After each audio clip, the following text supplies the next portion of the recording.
Hi, very good evening. So from next time we'll make it a rule that we'll start with some music, okay?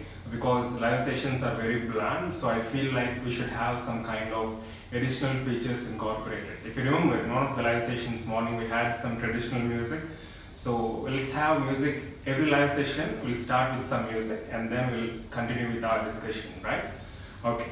So today we're going to discuss about pharyngeal arches. So pharyngeal arches, we have a lot many important points and a lot of structures being derived, and it's very much important in embryology, right? So we'll discuss what these pharyngeal arches are and what are all the derivatives we have from these pharyngeal arches.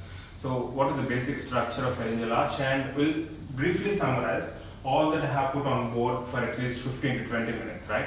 And then we'll proceed with textbook discussion. I shared the pics of the matter in WhatsApp update group and I hope you have seen. And later, see, after completing this illustrations and all, we'll proceed with textbook discussion, right? So we'll just try to complete off. It's 9:20. We'll take maximum 10:30 or 11, right? Yeah. As I mentioned previously, today we'll be discussing about pharyngeal arches, right? So pharyngeal arches, as you can see, we have few illustrations over here. I hope it's clear. So pharyngeal arches are nothing but, arch is nothing but something which bends or in a specific manner, right? So we have these arches which are present in embryonic stage, and we have this arch-shaped arrangement of these rings or proliferation of mesoderm or mesenchyme leading to formation of these pharyngeal arches. By the way, we have 6 pharyngeal arches. The 5th one disappears and finally it merges with the 4th pharyngeal arch, right? So that's very important. So even though we have 6 pharyngeal arches, actually speaking, we have only 5 pharyngeal arches, but technically we have 6 pharyngeal arches because the 5th one, which is present initially, it disappears and then merges off with the structures to merge with the 4th, right? We'll discuss all that in detail during the textbook discussion, right? So as you can see, this is a picture illustration of an embryo where you can see 6 pharyngeal arches. And these arches, you can see some lines here. Those lines are nothing but grooves. Groove is nothing but a linear depression, right? So we have grooves along the lateral aspect dividing each pharyngeal arch, and the same groove which is extending towards the pharynx. So we have pharynx here and we have these arches arranged in this fashion. So these lateral aspects, we call them as groove. So the same groove which extends towards the pharynx, we call that as pouch.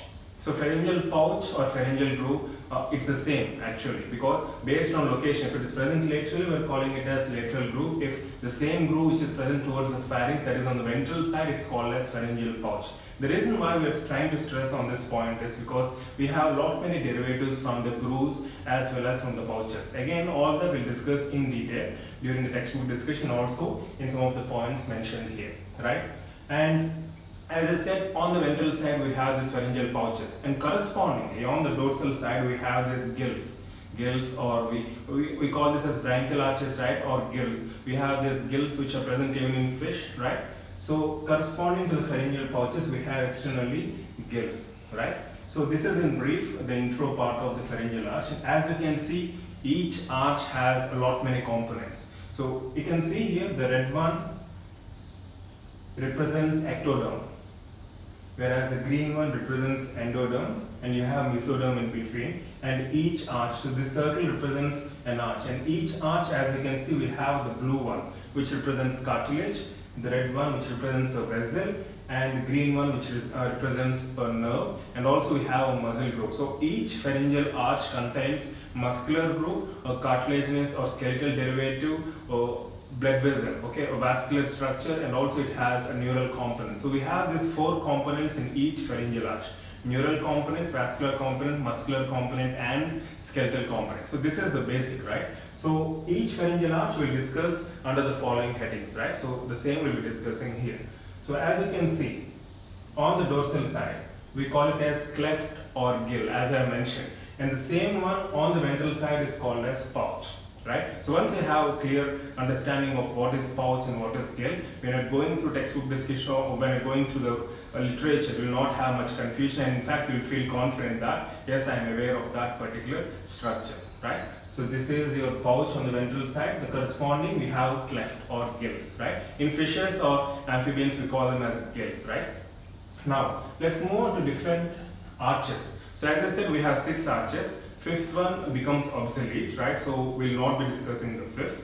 And apart from that, we have these 5 arches. So technically 6, but we'll be discussing only 5, where the fifth one is omitted. So we have names for these arches, right? I hope you guys are able to follow me. Right. Yeah, at what stage fifth will disappear? It's mentioned as fifth week in some books. So we'll just go through that in textbook discussion, right? It's mentioned as fifth week, so I'm not exactly sure of that, right? Yeah. And now, as you can see, the first arch is also called as mandibular arch. The second arch is also called as hyoid arch, right? So this is the synonyms, right? So synonyms. And third, fourth, and sixth, they do not have any specific name, so we call them as third, fourth, or sixth arch respectively. And as you can see, so as I mentioned, each arch has a cartilage component, a neural component, a vascular component, and a muscular component. So we have divided accordingly, right? If possible, just make a note of this table. It will be easy for you to summarize. I mean, rather than going through the entire text, you can just summarize and go through various important points, the derivatives, various structural derivatives from this single table, right? So as you can see, the cartilage of the first arch is called as Meckel's cartilage, whereas the cartilage of second arch is called as Richard's cartilage, right? And third, fourth, and fifth, sixth, we do not have specific names, right? So let's look at the derivatives of all the arches first, right? Or we'll try to do one thing. We'll just go in this format rather than in the horizontal format, right? So first we'll discuss all the derivatives of cartilages of each pharyngeal arch. As you can see, just remember broadly, we'll discuss first broadly and then we'll go into details. So first arch, mandibular arch, all muscles of mastication, mainly muscles of mastication develop from first arch. In second arch, hyoid arch, all muscles of facial expression, including platysma, they develop from the second arch. And third arch, we have stylopharyngeus muscle. And fourth arch, see, if you remember here, if you can see, third and fourth arches, they give various muscles of pharynx altogether in general, right? So third and fourth arch contribute to the muscles of pharynx, and sixth arch also contributes to laryngeal muscles, right? So as a whole, mandibular arch contributes to muscles of mastication, hyoid arch contributes to facial muscles, third and fourth, and including sixth, they contribute to muscles of pharynx, whereas constrictor muscles, stylopharyngeus, external laryngeal muscles, internal laryngeal muscles, whatnot. So we have lot many structures over there. So now going in specific, the derivatives of this cartilage. So as you can see, the derivatives of cartilage include, so these are all the skeletal components, right? So far we discussed about the muscle groups in general on an overview. If you look at the skeletal components, right? So initially we have this endochondral ossification and intramembranous ossification, right? No matter what it is. I mean, the basic structure of a skeleton develops from a cartilage, right? So I hope you're all familiar with that. So from Meckel's cartilage, the following structures are derived, which include malleus. The first basic thing is mandible. So the entire mandible is developed from the first arch. That's clear, right? And along with that, we have the bones of middle ear, malleus, incus, and stapes, right? So malleus and incus also are derived from the Meckel's cartilage. So malleus, incus, mandible, and then you have spinomandibular ligament, but not stylo. Whenever you hear the term stylo, all stylo will be coming under the second arch derivatives, right? So spinomandibular ligament and the spine of sphenoid. So these are some of the derivatives of the first cartilage or Meckel's cartilage. So we have mandible, malleus, incus, spino-sphenoid, and spinomandibular ligament. Okay? And now coming to hyoid. So structures or the derivatives of the hyoid cartilage or Richard's cartilage include stapes. So we have malleus incus from the first arch and stapes or stapes from the second arch. So we have stapes, we have styloid process and stylohyoid ligament, and also lesser horn or lesser cornu of hyoid bone and greater part of the or upper part of the body of hyoid, right? So this, if you can remember, the next one will be comparatively easy. So structures derived from hyoid include stapes, styloid process, stylohyoid ligament, and lesser horn and the upper part of the body of hyoid, right? And if you observe the third arch, so the derivatives include the reverse of what we see here. The reverse of what we see here. Here we have lesser horn, we have greater horn. Here we have upper part of body of hyoid, here we have lower part of body of hyoid. So once you can remember one thing, once you can master one, the other becomes obviously easy, right? So these are some of the derivatives from skeletal derivatives from the third arch. And then fourth arch, as you can see, we have thyroid, cuneiform, cornicate, right? Mainly thyroid cartilage. And sixth arch, arytenoid cartilage, right? So this is in brief the derivatives of cartilage of various arches, right? Once again, we'll summarize at the end of the session, right? And then muscles, as I mentioned previously, we have broadly different groups of muscles. Muscles of mastication from first arch, facial muscles from the second arch, third and fourth arch contributing, including the sixth, contributing to muscles of pharynx. To be more specific, so first arch, we have muscles of mastication, tensor tympani and tensor villi palatini. And also you have mylohyoid and anterior belly of digastric, right? Whereas posterior belly of digastric comes under the derivatives of the second arch, right? So you have muscles of mastication, tensor tympani, tensor villi palatini, mylohyoid and anterior belly of digastric. And the muscles derived from the second arch include facial muscles, muscles of facial expression, stapedius, and then you have stylohyoid muscle. We have the stylohyoid ligament, so corresponding stylohyoid muscle here, and then platysma and posterior belly of digastric. So if you can master one, the other becomes obviously easy, right? So stapedius, and then you have the stylohyoid ligament. So the moment you hear of the term stylo, so it is something to do with the second arch. You can just correlate that way. And we have muscles of face, buccinator, platysma and posterior belly of digastric. Anterior belly from the first arch, posterior belly from the second arch. And the third arch, you have stylopharyngeus. This you can easily remember if you remember the development of tongue. Tongue, we say posterior third derives from the third arch, is innervated by stylopharyngeus.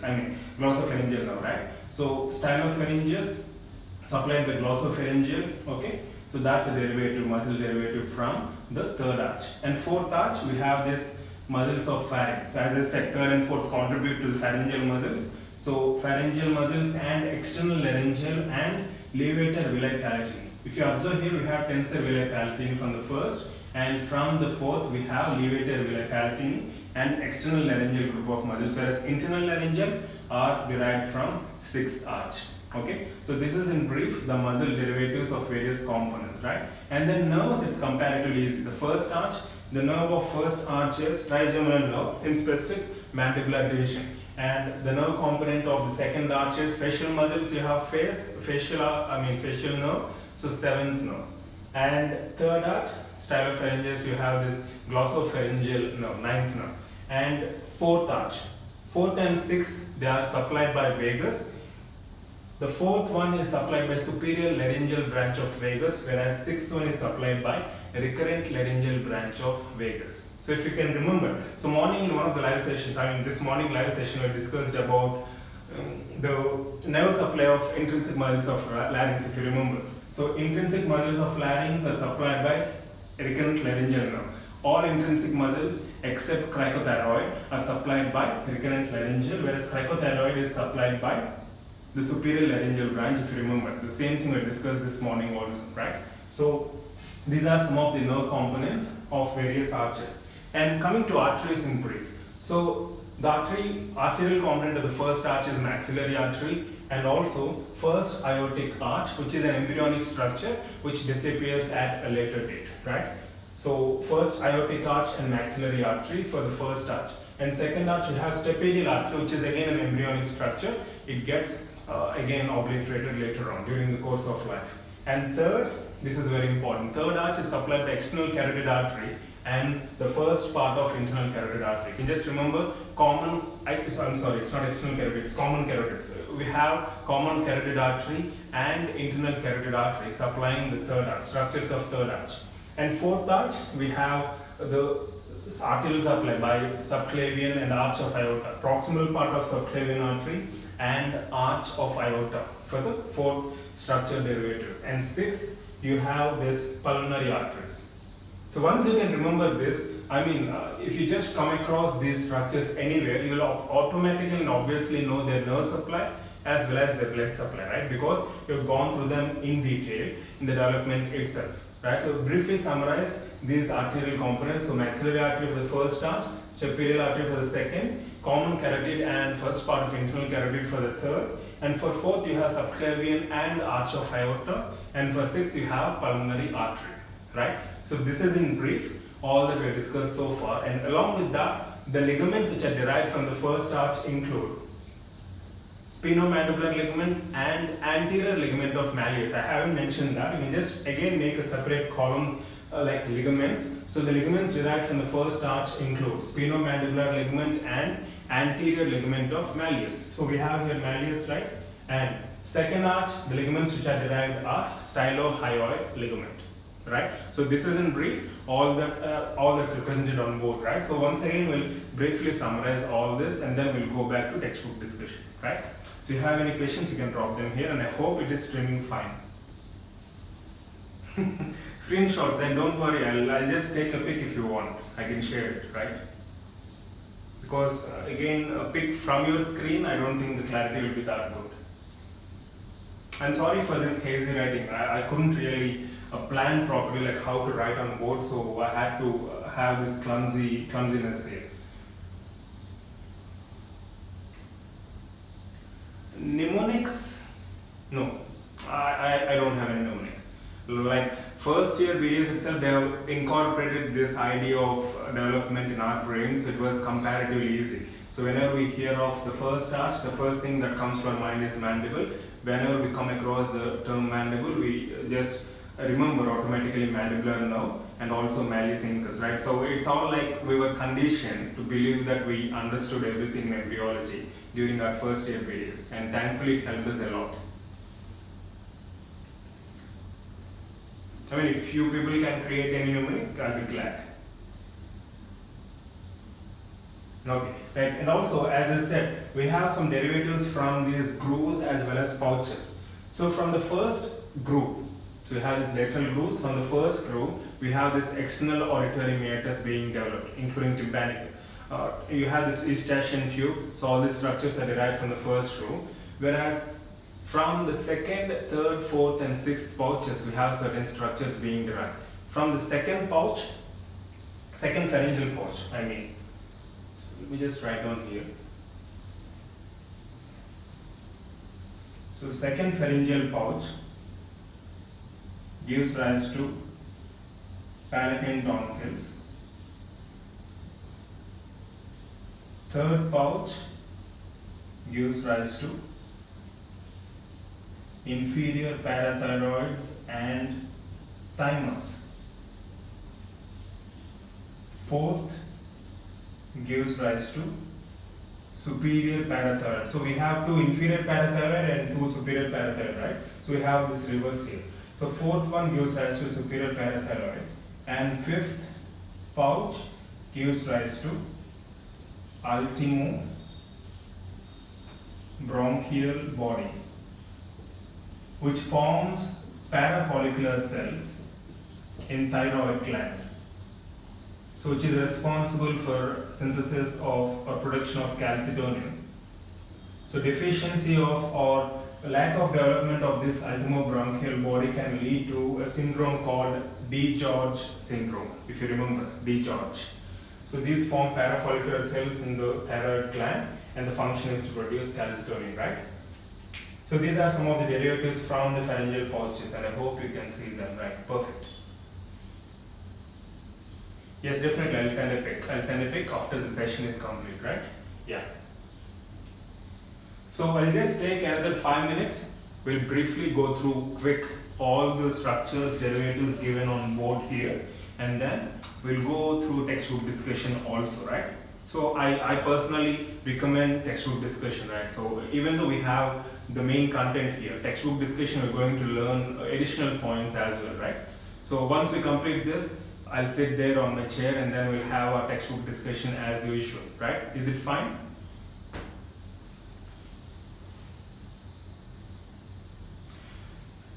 Yeah, that's a good question. I was about to say, but I forgot somehow.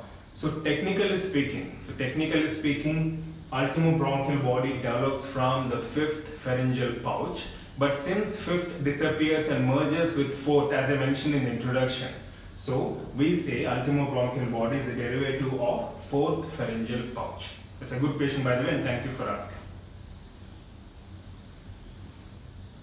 The syndrome name is DiGeorge. DiGeorge, DiGeorge syndrome. failure of development of ultimobronchial body, right? Yeah. First pharyngeal pouch, no structures are derived. First lateral groove. See, lateral groove is something which is present on the lateral aspect, as I said. If the same groove extends through the ventral surface or onto the pharynx, we call that as pouch, right? So first pouch, no derivatives, but first lateral groove, we have this external auditory meatus. You have these beautiful pictures in the images which I shared with you today. So you can just go through them, you will have clear-cut idea, right? Yeah. Yeah, okay, then we'll proceed. We'll just briefly summarize for 5 minutes, right?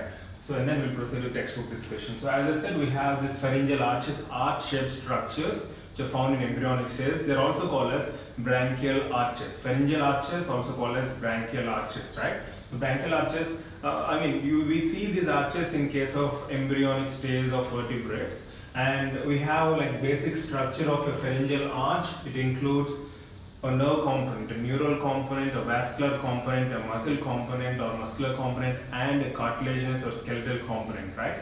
And also we have this ectoderm and endoderm and mesoderm, ectoderm on the dorsal side, endoderm on the ventral side. And we have an exception here. The ectoderm proceeds onto the ventral aspect of the first arch and the second arch also. Usually we have these arches, right? So arches, we have ectoderm, and also only on the dorsal side we find this ectoderm, but the same ectoderm extends onto the ventral aspect of the first arch and the anterior aspect of second arch. The same is given in text. We'll again discuss the same there, right? So this is a pictorial representation of the same matter given there. So the ectoderm, which is present on the dorsal side, proceeds onto the ventral aspect of the first arch as well as anterior aspect of the second arch, right? So, as we have seen, we have various derivatives from the lateral grooves as well as from pharyngeal pouches, as it's evident from this information here. And we have different arches and different names altogether. 1, 2, 3, 4, 6. Fifth one disappears. And first arch is also called as mandibular arch. Second also called as hyoid arch. And cartilages, we have first arch cartilage Meckel's, second Richard's cartilage. And the derivatives of Meckel's cartilage include malleus, incus, sphenomandibular ligament, and spinospinoid, and most importantly mandible. And Richard's cartilage, we have stapes, styloid process, stylohyoid ligament, lesser cornu of hyoid bone or lesser horn of hyoid bone, and then we have upper part of the body of hyoid being developed from this second cartilage. And third, greater horn and lower part of hyoid, the reverse of this. And fourth, thyroid. Fifth, absent. And sixth, we have arytenoid. And muscles of mastication from the first arch, facial muscles from the second, stylopharyngeal muscle, right? So glossopharyngeal nerve, stylopharyngeal muscle from the third, and fourth and sixth contributing various pharyngeal muscles and as well as laryngeal muscles. And nerves, we have the first, the trigeminal nerve, mandibular division. The second arch, we have facial nerve. Third arch, glossopharyngeal or ninth. Fourth arch, vagus, and sixth arch, vagus. But superior laryngeal branch of vagus in case of fourth, and recurrent laryngeal branch of vagus in case of sixth, right? And also we discussed that all intrinsic muscles are supplied by recurrent laryngeal except trachothyroid, which is supplied by superior laryngeal branch of vagus, right? So this is in brief the summary. So now we'll just wait for 2 minutes. You have any questions, or it's better if you can take up the questions at the end of the session, right? So we'll proceed with textbook discussion if it's fine with you, right? You want me to continue or shall we break? Yeah, see, first of all, pharyngeal arches, they extend from the side towards the ventral side, right? So these are bulging structures. So we have certain grooves separating the pharyngeal arches on lateral side. So they are called as grooves. Whereas the same grooves which are extending onto the ventral side, they are called as pouches. So grooves and pouches are technically the same, but they differ in their location, that's it. But corresponding to these pouches, we have externally clefts. So we have pouches here, and the opposite of and corresponding to the pouches, if you have 4 pouches here, you will have 4 clefts or 4 gills on the dorsal side. So that's what I've explained in the introduction, right? I hope it's clear. Okay, Loknath. Tonsil part, yeah. See, the second pharyngeal pouch, as I said, the first lateral groove gives origin to this eustachian tube and external auditory meatus and middle ear.